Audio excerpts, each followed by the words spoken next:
Hi. You get a bonus video today because I'm already feeling guilty that I said in the last video that I can't take any more video question requests because I've got too many already. So now I feel the pressure to get through them as quick as possible, which the reason that I said I wouldn't take any more video requests was to actually relieve the pressure so that I wouldn't feel as much pressure with what I have experienced today or this afternoon, is that it's done the opposite. And now I feel like, oh God, I've got it, because I've already had to say to some people, I'm sorry, I'm not going to add that. I'm not going to add that to question to the list. I'm going to get through the list as quickly as I can now, so did the opposite, but whatever. If this is the biggest problem in my life, I'm doing all right, aren't I? It's not the biggest problem in my life, but you know what I mean. I can't believe I'm actually whining about having to make YouTube videos, which takes like 3 minutes, but I have a busy life. I have Stinky, and he's very demanding. Him and the 25 horses that I have to look after, but 25 horses are not as demanding as Stinky. He's very demanding. And he keeps me out at night. He sits outside the door screaming mum to come and give him cuddles and food. But he's also incredibly cute and worth every... Oh, he's coming over here. Stinky. He knows I'm talking about him. Stinky. Anyway, on with this email. You ready? So this is from Emmy. And Emmy writes, anorexia really began for me when I was 14, disordered eating from the age of 5 probably. I was in crazy recovery for the last 3 to 4 years, maybe, and relapsed badly in September. My partner, we've been together 8 years, has issues of his own, and he's emotionally tired, in his words. My family situation is problematic, and I don't have any friends to talk to. I need warmth. My partner thinks I should be able to recover by myself. I'm in an outpatient program, but I still need the warmth only a relative or friend could give me. I think it's a vicious cycle eating-wise. I don't feel loved, and I find it hard to eat the 3 meals and 3 snacks I need to eat, so that my situation with my partner gets worse and worse. Of course, my anorexia brain makes me anxious and rigid and not very fun to be around. I'm a happy and pretty relaxed person when my mate is higher. What do you suggest? Well, I think the first thing that we suggest is to get your weight higher, isn't it? Because then you can be a happy and relaxed person, like this little one.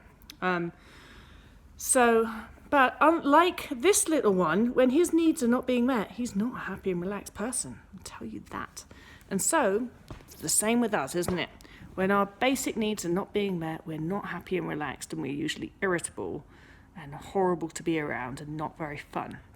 So, yes, you do need to get your weight higher. Now, what you mentioned there about you feel that you need warmth, you feel that you need to be loved in order to get your weight higher.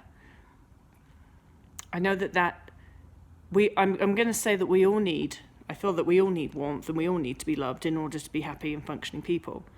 But even if you don't feel that you have those things, you can still eat a lot more food and you can still recover. And recovery is your responsibility. That's not to say that you have to do it on your own. I'm not saying that. I'm saying that you should get as much support as you think you need, if it's available to you. But it is still your responsibility. It's certainly not your partner's responsibility. And it's not your partner's responsibility to make you feel any certain way. Your partner has probably their own stuff. Every person does. And so we can't necessarily expect other people to be perfect in their place when we decide that we want to recover. So the recovery is your own responsibility. And even if you don't feel that you have that warmth that you need right now, and I think that you seemed insightful in your email that maybe the reason that you don't have that is because you're not that happy and relaxed person and you're hard to be around. It is your responsibility to eat more food and gain weight, and then that happy and relaxed person will return. The thing that's difficult about eating disorders is that it's in your head, and so because it's in your head, it knows where all your insecurities are, basically knows which buttons to press. It's like having a spy living in your house that knows all of your cupboards and in all of the drawers, and it knows where you keep all your secret stuff. And it knows what to throw at you when it needs to. And so your eating disorder knows your insecurities, and it knows all your buttons. And it sounds to me like, it's using that, you're not loved as an insecurity, and because of this you can't recover. You absolutely can. And it's a bit of a catch-22 when we get like that, because it's a bit like you're wanting the perfect situation to recover in, and often that's not available. I work with lots of people as a coach that don't have any friends or family, and it's not ideal. It really isn't. And so I also work with lots of people that don't even have any sort of support. They might even be most of the time, like when people are in a country like India, China, or not even places like that, even America sometimes, people don't have access to professional services at all. And often, especially when we're adults and we have an eating disorder, we sort of pushed away all of our friends and family. So it's really no wonder that they then aren't there to help us when we need them. And I'm not saying that it's not ideal to not have the support that you need or want in order to recover, but I am saying that you can recover in any circumstance and any situation if you put your mind to it and if you're determined. So while of course it's better to have loving people supporting you, if you don't, you can still recover, because recovery is about eating, nutritionally rehabilitating, and neurally rewiring. And you can do that on your own, and I would know because I did. And that's because I didn't have anybody that liked me really very much when I was in recovery, because I was pretty vile to everyone. Don't blame anyone for not liking me. I had a cat called Sprout, but I don't think she liked me very much either, to be quite honest. She lives with my parents now. She chose them over me. But anyway. So I think a lot of the reason that Sprout lives with my parents is because I did move country, to be fair. And that's a big ask of a cat to come with you, but she actually moved in with my parents before that, because I think she got sick of me. Anyway, but so I digress. The crux of it is, I totally understand feeling alone and feeling like you don't have those loving relationships, and that's a problem in itself. But I also feel that your eating disorder is saying, and see, that's why you can't recover. And I'm kind of going to call bullshit on that and say you absolutely can recover. And that's separate. Those are two separate problems that you have, but they are linked. And you'll probably find that if you do your work, if you put your focus on restoring your weight, eating as much as you can, eating to physical, mental hunger, and resting, I think that you'll find that the other stuff will fall into place, just because your body and brain will relax and turn into that fun person to be around again. And also, there's this really cheesy saying that is, I can't remember what it is now. How can nobody else can love you if you don't love yourself? Something like that. I don't know. It's the kind of thing that really annoying people used to say to me a lot of the time when I was like in recovery. Anyway, I used to hate them for it.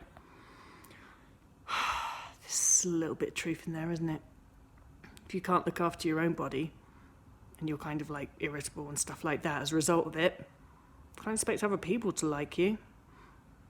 I don't know how true that saying is. But anyway, there's probably something in there. It came into my head, what can I say? I also think that, here's another thing. Eating disorders can be really conniving, and they can make us really paranoid, and just, I don't know, I seriously do think it's part of the evolutionary thing, that it's like paranoia and the world's against me type feelings increase, because I knew I was a lot more like that when I was sick. And so you also might find that your perception of your relationship with your partner and your perception of how supportive or not they are of you changes as you get better. I used to feel a lot of the time that the world was against me, and it is, that's just how I used to feel. And then as I recovered, that's just stopped being the case as much. So that could be interesting as well. Maybe it's just that your perception of the way that your partner is with you is not quite as the same as it was when you were more recovered, as you said, and a little bit better and a little bit happier in your own body. There's lots of stuff in there, and there's no easy answer to this question. I know it's difficult, and I don't want to underplay like your feelings of feeling that you don't have the warmth that you need. I know that that's a really awful way to feel, and I certainly felt like that a lot myself when I was sick. I never had a boyfriend throughout the time when I was sick, so I didn't really have a partner, but what I did feel was just the lack of that. And because I was sick for a long time and I never had a partner in my life, one of the things that my brain used to do to me and play to me was, well, obviously nobody loves you, so what's the point of you eating? You're not worth it. It's just bullshit. But as I said, eating disorders are conniving. The thoughts can be horrible, and your brain knows because it's in your brain, it knows all the buttons to press to make you do what it wants. So your eating disorder will tell you anything to try and prevent you from eating and recovering or eating more food. So we just got to be on the lookout for that, because I actually think I'm really worth loving. And so does my hubs, thank goodness. Kill him if he didn't.